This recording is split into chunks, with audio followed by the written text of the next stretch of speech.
ज्योतिष में नक्षत्र का बहुत महत्व है।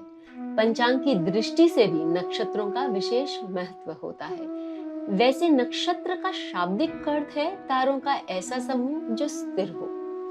ज्योतिष में 27 नक्षत्रों की मान्यता है, लेकिन अभिजीत जो 28वां नक्षत्र है उसका आधुनिक समय में केवल मुहूर्त में ही प्रयोग किया जाता है। नक्षत्रों की महत्वता का अंदाज इसी बात से लगाया जा सकता है कि भारत में इनके मंदिर भी हैं जहां इन नक्षत्रों की पूजा की जाती है।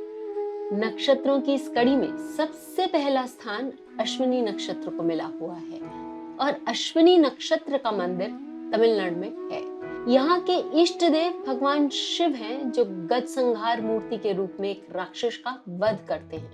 भगवान शिव का ये स्वरूप भक्तों के दिलों में से अहंकार, अभिमान और ईर्ष्या को खत्म करने का एक रूपक है। अश्विनी नक्षत्र का मंदिर तमिलनाडु के तिरुवरूर जिले में स्थित प्रसिद्ध तिरुथुराईपुड़ी मंदिर है।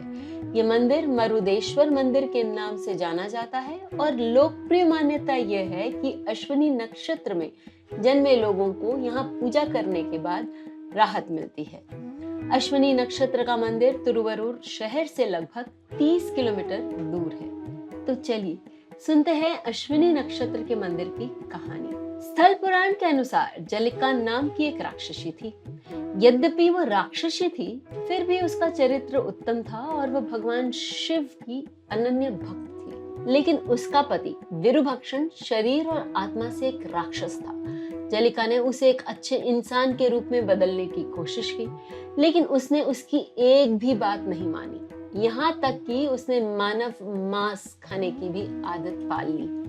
एक बार एक ब्राह्मण लड़का अपने दिवंगत पिता का श्राद्ध करने के लिए गंगा नदी की ओर जा रहा था। जब विरुभक्षण ने उस ब्राह्मण बालक को खाने की कोशिश की, तब जलिका ने अपने पति को मानव मांस न खाने के लिए समझाया, लेकिन विरुभक्षण ने उसकी सलाह को नजरअंदाज कर दिया और ब्राह्मण लड़के को निगल लिया। परिणाम स्वरूप विरुभक्षण की तुरंत मृत्यु हो गई। उसी समय जलिका थिरुथुराईपुड़ी आई और अपने पति को वापस जीवित करवाने के लिए भगवान शिव और देवी पार्वती की पूजा करने लगी। उसकी प्रार्थनाओं से प्रसन्न होकर देवी पेरिनायकी उसके सामने प्रकट हुई और दोनों राक्षस विरुभक्षण और ब्राह्मण बालक को जीवन दिया।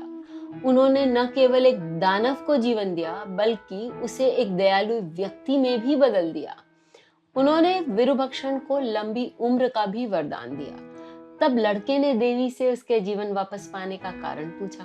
देवी पेरिनायकी ने उत्तर दिया कि वह हमेशा उस व्यक्ति की रक्षा करती हैं जो समर्पण और भक्ति के साथ पैतृक समारोह यानी कि श्राद्ध आदि जो पितरों के लिए किया जाता है, ऐसी बातों को हमेशा याद रखता है। साथ ही भगवान शिव ने ब्राह्मण लड़के के पिता को मोक्ष अर्थात जन्म और मृत्यु के चक्र से मुक्ति देने का वरदान दिया।